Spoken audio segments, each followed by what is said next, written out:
Hey everyone, welcome back to our channel Lady T. இன்றைக்கி நம்ம charges அப்படிங்கிற கான்செப்ட் தான் பார்க்க போகிறோம்.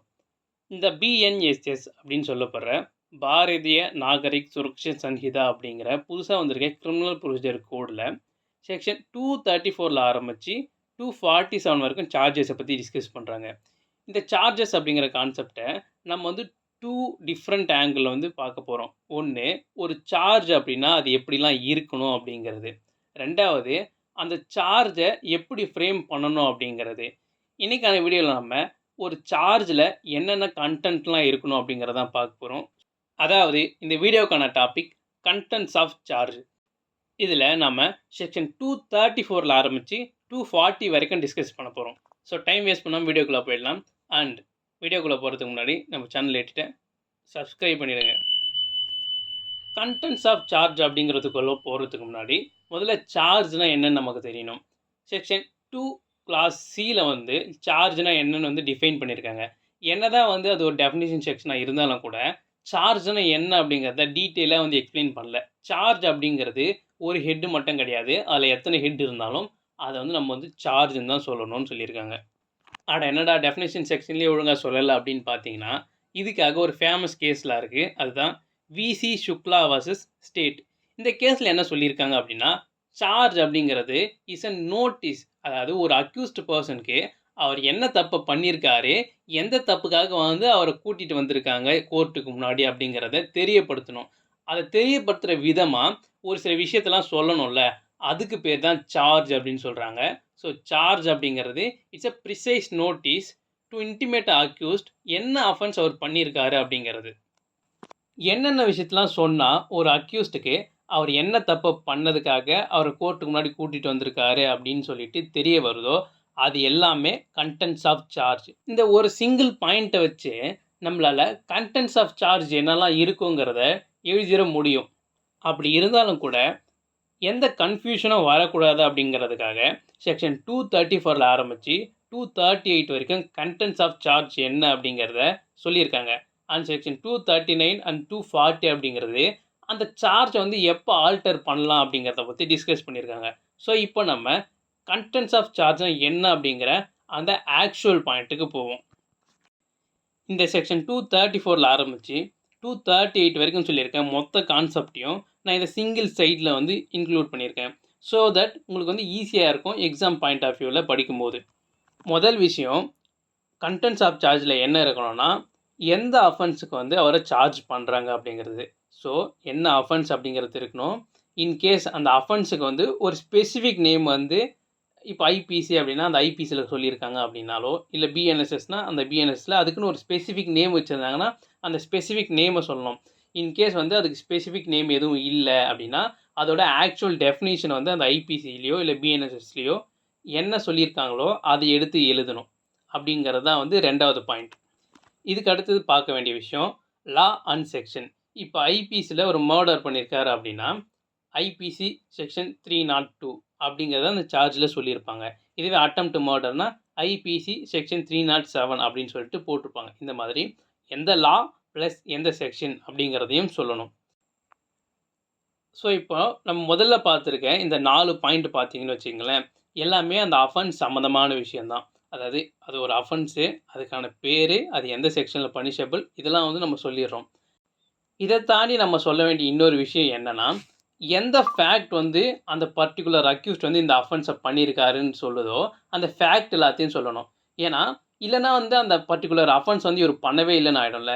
லைக் வந்து இப்போ ஒரு மர்டர் பண்ணுறாரு அப்படின்னா அவர் வந்து கத்தியை கொண்டு போயிட்டு அவர் வந்து இந்த பர்டிகுலர் இடத்துல வந்து வச்சு குத்திட்டாரு அப்படின்னா that is an fact constituting that offence. இந்த மாதிரி ஒரு அஃபென்ஸுக்கும் அந்த பர்டிகுலர் அஃபென்ஸை கான்ஸ்டியூட் பண்ணுறதுக்கான ஃபேக்ட்லாம் என்ன இருக்குது அப்படிங்கிறத அவங்க வந்து சொல்லணும். இது வரைக்கும் சொன்னது தான் மெயினான சார்ஜில் இருக்க வேண்டிய கண்டென்ட்ஸ். இதை தாண்டி ஒரு சார்ஜ் அப்படின்னா அது வந்து கோர்ட்டோட லாங்குவேஜில் இருக்கணும். ஸோ தமிழ்நாட்டில் கோர்ட் லாங்குவேஜ் அப்படிங்கிறது தமிழ். ஸோ இந்த சார்ஜஸை ஃப்ரேம் பண்ணும்போது அந்த சார்ஜ் வந்து தமிழில் ஃப்ரேம் பண்ணணும்னு சொல்கிறாங்க. அண்ட் இன்னொரு விஷயம், சார்ஜஸை ஃப்ரேம் பண்ணும்போது அந்த பர்டிகுலர் அக்யூஸ்ட் வந்து இதுக்கு முன்னாடி வேறு ஏதாவது ஒரு அஃபென்ஸில் வந்து கன்விக்ட் ஆகியிருக்காரு, அதாச்சும் அவருக்கு வந்து ஜெயிலுக்கு போய் தண்டனை அனுபவிச்சிருக்காரு அப்படின்னா அந்த பர்டிகுலர் ப்ரீவியஸ் கன்விக்ஷனையும் வந்து அந்த சார்ஜில் சொல்லணும். இதை எதுக்கு யூஸ் பண்ணுவாங்கன்னா, ஜட்ஜ்மெண்ட் தரும்போது, அவர் ஏற்கனவே ஒரு தப்பு பண்ணியிருக்காரு. அதை தொடர்ந்து இந்த தப்பையும் பண்ணியிருக்காருன்றப்போ, அவருக்கான தண்டனை அப்படிங்கிறது கொஞ்சம் சிவியரா இருக்கணும் அப்படின்றதுக்காக தான் வந்து இந்த பர்ட்டிகுலர் ப்ரீவியஸ் கன்விக்ஷனை சார்ஜஸ்ல ஆட் பண்றாங்க. இந்த பேசிக் இன்ஃபர்மேஷன்ஸை தாண்டி எந்த டைமில் எந்த பிளேஸில் அந்த அஃபென்ஸ் நடந்தது அப்படிங்கிறதையும் சார்ஜில் வந்து மென்ஷன் பண்ணணும். இன்கேஸ் வந்து அந்த அஃபென்ஸ் அப்படிங்கிறது அகெயின்ஸ்ட் ப்ராப்பர்ட்டின்னு வச்சுக்கங்களேன். லைக் வந்து ஒரு காரை திருடுறாரு அப்படின்னா அந்த காரோட நம்பர் என்ன, அதோட ஓனர் என்னன்ற மாதிரி அந்த காரை பற்றின பேசிக் இன்ஃபர்மேஷன்ஸையும் வந்து அதில் ஆட் பண்ணணும். அண்ட் இன்கேஸ் இது வரைக்கும் சொன்ன எந்த ஒரு இன்ஃபர்மேஷனுமே வந்து அக்யூஸ்டுக்கு அவர் எந்த பர்டிகுலர் அஃபென்ஸை பண்ணியிருக்காரு அப்படிங்கிறத தெளிவாக எக்ஸ்பிளைன் பண்ணலை அப்படின்னா சில டைம் வந்து அதுக்கான சான்சஸ் இருக்குது. அந்த மாதிரி ஆனால் என்ன பண்ணணும்னா அந்த அஃபென்ஸை என்ன மேனரில் கமிட் பண்ணார் அப்படிங்கிறதையும் சார்ஜில் வந்து மென்ஷன் பண்ணணும். அதாச்சு கார் வந்து கண்ணாடியை உடச்சி திருடிட்டு போனார் அப்படின்னா அந்த கண்ணாடியை உடச்சி காரோட டோரை ஓப்பன் பண்ணி அதுக்கப்புறம் ஒரு கள்ள சாவி போட்டு அவர் காரை திறந்து எடுத்துகிட்டு போனார். இதுதான் வந்து manner of committing that offence. இந்த மேனரையும் வந்து அங்கே மென்ஷன் பண்ணணும் அப்படிங்கிறதையும் வந்து இந்த கண்டென்ட்ஸ் ஆஃப் சார்ஜில் சொல்லியிருக்காங்க. ஒரு சார்ஜில் ஒரு பர்டிகுலர் வேர்டை யூஸ் பண்ணுறாங்கன்னா அந்த வேர்டுக்கான மீனிங்கை அந்த அஃபென்ஸ் எந்த ஆக்ட் கீழே பனிஷபிளோ அந்த ஆக்டில் எப்படி யூஸ் பண்ணியிருக்காங்களோ அந்த சேம் சென்ஸில் தான் வந்து புரிஞ்சுக்கணும்னு சொல்கிறாங்க. இதையும் தாண்டி சார்ஜில் ஏதாச்சும் ஒரு எரர் இருக்குன்னு வச்சுங்களேன். ஏன்னா சார்ஜில் எரர் வருது அப்படிங்கிறது சாதாரண விஷயம். ஏன்னா சார்ஜ் இப்படி தான் இருக்கணும் அப்படின்னு சொல்லிட்டு யாராலும் டிஃபைன் பண்ண முடியாது.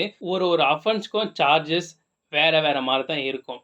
ஸோ இன்கேஸ் ஒரு சார்ஜில் ஏதாவது ஒரு எரர் இருக்குது அப்படின்னா அந்த எரர் அகெயின்ஸ்ட் ஜஸ்டிஸ்க்கு போகாத வரைக்கும், அதாச்சு அந்த அக்யூஸ்டுக்கு அந்த எரரால் அவர் பண்ண தப்பு வேறு ஏதோ அப்படின்னு புரிஞ்சுக்கிறாரு. அதனால் ஆமாம் நான் தான் அந்த தப்பை பண்ணேன் அப்படின்ற மாதிரி ஒத்துக்கிறாரு. ஸோ இந்த மாதிரி போகாத வரைக்கும் அந்த சார்ஜில் இருக்க அந்த எரர் எந்த ஒரு மெட்டீரியல் டிஃபெக்டையும் வந்து இந்த ட்ரையலில் வந்து ஆக்காது அப்படின்றத செக்ஷன் 238 சொல்லியிருக்காங்க. ஸோ இது வரைக்கும் நான் சொன்ன கான்செப்ட் தான் ஒரு சார்ஜில் என்னென்ன இருக்கணும் அப்படிங்கிறது. இதை தாண்டி ஒரு சார்ஜை ஃப்ரேம் பண்ணதுக்கு அப்புறம் அதில் சில ஆல்ட்ரேஷன்ஸை பண்ண முடியும். அதுக்கு கோர்ட்டுக்கு பவர் இருக்குது. இதை பற்றி தான் செக்ஷன் 239 240 சொல்லியிருக்காங்க. ஒரு கோர்ட் நினச்சாங்க அப்படின்னா ஜட்ஜ்மெண்ட்டை ப்ரொனவுன்ஸ் பண்ணுறதுக்கு முன்னாடி எப்போ வேணால் சார்ஜஸை ஆல்டர் பண்ண முடியும். ஆல்டர் அப்படிங்கிறது புதுசாக ஒரு சார்ஜை ஆட் பண்ணுறதா இருக்கலாம், இல்லைனா இருக்க சார்ஜை ரிமூவ் பண்ணுறது, இல்லை இருக்க செக்ஷன்ஸை வந்து வேறு ஒன்றா கன்வெர்ட் பண்ணுறது அப்படின்னு எந்த விதத்தில் வேணால் இருக்கலாம். நார்மலாக ஒரு சார்ஜை ஃப்ரேம் பண்ணதுக்கப்புறம் அதை அக்யூஸ்டுக்கு வந்து எக்ஸ்பிளைன் பண்ணி அவருக்கு புரிய வைக்கணும். இதுதான் நார்மல் கான்செப்ட்.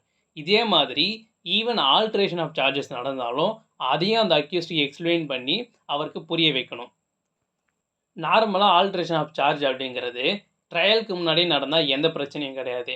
இன்கேஸ் ட்ரையல் ஆரம்பித்ததுக்கப்புறம் நடக்குது அப்படின்னா ஆல்ட்ரேஷன் பண்ணுறாங்க அப்படின்னா அப்போ ஒரு முக்கியமான விஷயத்த நோட் பண்ணணும். அதாச்சு இந்த ஆல்ட்ரேஷன் எய்தர் சைடு, அதாச்சும் ப்ராசிக்யூஷனுக்கோ இல்லை டிஃபென்ஸ் சைடுக்கோ 2 பேரில் யாருக்கு வேணால் ப்ரிஜுடைஸ் பண்ணுற மாதிரி இருக்குது அப்படின்னா அந்த டைமில் அந்த ட்ரையலை திரும்பவும் ஃபஸ்ட்லேருந்து பண்ணணும் அப்படின்னு சொல்லிட்டு ஃப்ரெஷ் ட்ரையல் ஸ்டார்ட் பண்ணலாம். 2 சைடுக்குமே அவங்களோட விட்னஸை ரீகால் பண்ணுறதுக்கான ஆப்ஷன்ஸை கொடுக்கலாம். ரீகால்னால் என்ன, ஏற்கனவே ஒரு விட்னஸ் வந்து கால் பண்ணி அவங்கள வந்து எக்ஸாமின் பண்ணியிருப்பாங்க, அவங்கள திரும்பவும் கூப்பிட்டு திரும்பவும் எக்ஸாமின் பண்ணலாம். இல்லைனா புதுசாக ஒரு விட்னஸை கூப்பிட்டு அவங்களையும் எக்ஸாமின் பண்ணலாம் அப்படிங்கிறத இந்த செக்ஷனில் சொல்லியிருக்காங்க. இந்த contents and alteration of charge அப்படிங்கிற இந்த கான்செப்ட் இதோட முடியுது. உங்களுக்கு இந்த கான்செப்ட் புரிஞ்சிருக்கும் அப்படின்னு சொல்லிட்டு நம்புகிறேன்.